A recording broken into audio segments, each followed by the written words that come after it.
Сондықтан осы ғибадаттар зікір үшін болса, ғибадаттан бос уақытта Құран қырағаты да Алланың зікірі.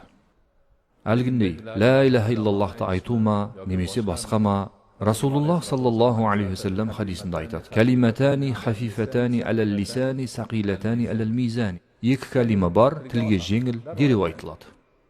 Бірақ қиямет күнінде таразыны өте ауыр салмақ басады. Субханаллах вальхамдулиллах. Ла илаха иллаллах.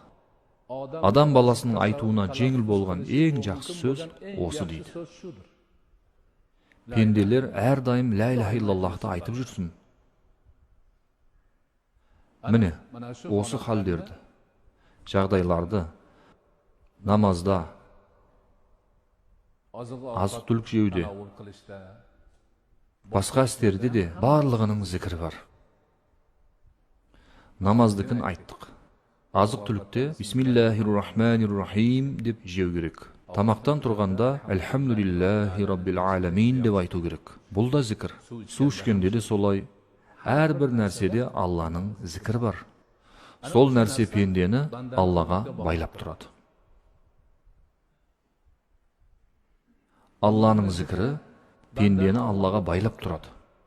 Сондықтан мұсылман пенде таңертең ұйқыдан көзін ашқанда дұға бар. Әлхамдулиллахиллази ахияма ба'дама аматана ва илайхин нушур. Бізді өлтірген соң қайта тірілткен Аллаға мадақтар болсын. Және жиналып бару оның өзіне ғана деп айтылады. Адамзат тарихында, бүкіл әлемде, барлық замандар мен мекендерде оянған адам айтуы мүмкін болған ең жақсы сөз осы. Басқа діндегілерден сұрап көріңіз, оянғанда не айтады? Еш нәрсе айтпайды. Айтса да болмағыр бір сөзді айтады. Бірақ мұсылман адам осындай. Расында ұйқы шарты өлім. Алла қаласа пенде тұра алмайды. Міне, сау аман тұрғаны үшін Раббысына шүкіршілік етіп мадақ айтуда. Орнынан тұрғаннан кейін дәретханаға кіретін өзінің зікірі бар, ол айтылады. Дәреттің зікірі бар, ол айтылады. Дәретханадан шығудың зікірі бар, оны айтады.